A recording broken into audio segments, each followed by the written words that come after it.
இன்றைய சிறுவர்களே நாளைய உலகின் தலைவர்கள். சிறுவர்களை நல்வழிப்படுத்தவும் ஊக்குவிக்கவும் மேற்கொள்ளப்படும் திட்டங்களில் காணப்படும் அசட்டை இனம் நாட்டின் எதிர்காலத்தை கேள்விக்குறியாகியுள்ளது.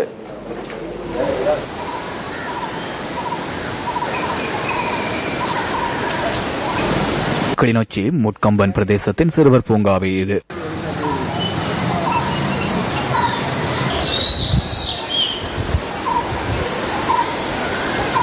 வடக்கின் வசந்தம் திட்டத்தின் கீழ் பல லட்சம் ரூபாய் செலவில் அமைக்கப்பட்ட சிறுவர் பூங்காவே இது. இந்த பூங்காவானது தற்போது பயன்படுத்த முடியாத நிலையில் காணப்படுவதாக எமது பிராந்திய செய்தியாளர் தெரிவிக்கின்றார்.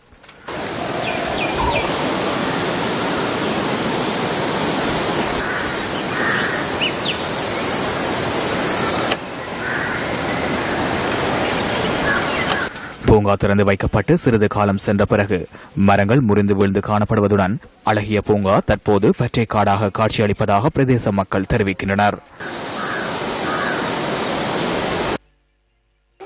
இது இந்த பூங்கா எங்களுக்கு ஒரு பிரிவினைப்படுற இதா இருக்குது. எல்லாம் புள்ளிகள் விளையாடக்கூடிய மரங்கள் புள்ளிகளுக்கு ஒரு ஆபத்தான இதா இருக்கு. காய செலவழிச்சும் ஒரு பலனும் இல்லை. இதுல எங்களுக்கு ஒரு பலனும் இல்லை, புள்ளிகளுக்கும் ஒரு பலனும் இல்லை. அதுக்கு அவையெல்லாம் ஏதோ ஒரு நடவடிக்கை எடுக்கணும். இதுக்கு இந்த என்ன மாதிரி செய்யறதுதான் இப்ப இவ்வளவு காய்ச்சல் ஒழி செய்திருக்கேன். இந்த மரங்கள் இவ்வளவு காடுகளையும் விட்டு செய்து என்ன செய்யறது? பிள்ளைகள் விளையாடுகிறார். 60 லட்சமே அதை ஒன்று சொல்லுவேன். ஒரு காடா கிடக்கு. பூங்கா ஒன்று கட்டி இப்ப 5 வருஷம் 5 மாதம் 6 மாசம் போகுது. அதுக்கு ஒரு புள்ள விளையாட்டுக்கு ஒரு இடம் இல்லை. இது கட்டி ஒரு கஷ்டத்தை ஒரு பள்ளிக்கூடம் பூங்கா.